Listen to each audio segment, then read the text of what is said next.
শাপলা-কলি নয়, দলীয় প্রতীক হিসেবে শাপলা প্রতীকই চাইছে এনসিপি।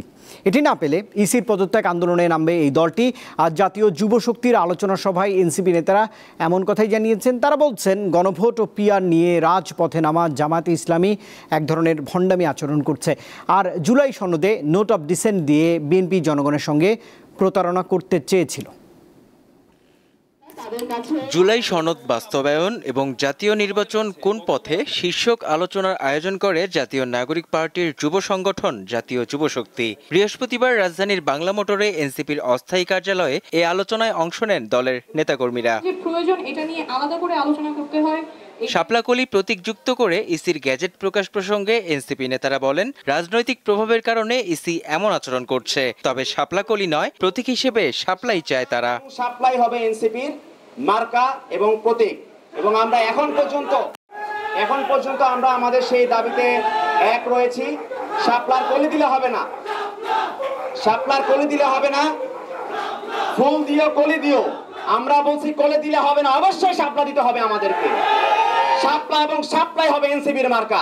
কোনো ধরনের কারণ, আইনি ব্যাখ্যা, কোনো সাংবিধানিক ব্যাখ্যা ছাড়া আবারও একটা নির্বাচন কমিশন এমন একটা পজিশন নিল যে এটা একটা প্রশ্নের জন্ম দেয়।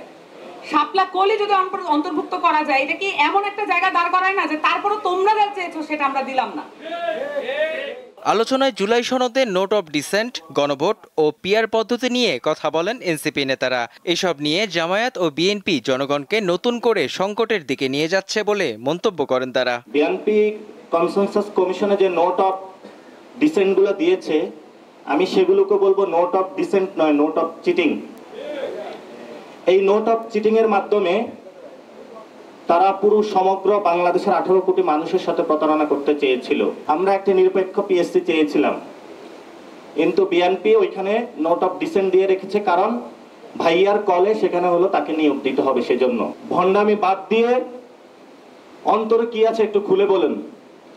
লোয়ার হাউসে পিআর কি একটু সিট বার্গেইনের জন্য, যেটা 4 দলীয় জোটে করেছিলেন, ওইটাকে একটু বাড়ানোর জন্য চাচ্ছেন, নাকি অন্য কোনো কারণে?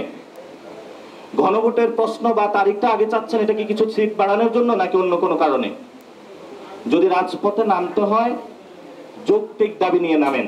তিনি বলেন, গণঅভ্যুত্থানের পরও বিচার বিভাগ ও প্রশাসন সহ রাষ্ট্রীয় প্রতিষ্ঠানগুলোতে রাজনৈতিক প্রভাব রয়েছে, তাই জুলাই সনদ বাস্তবায়নের রূপরেখা জরুরি। আপনারা জনগণের সামনে আদেশটা উন্মুক্ত করেন। মেহেদী হাসান, দীপ্ত সংবাদ, ঢাকা।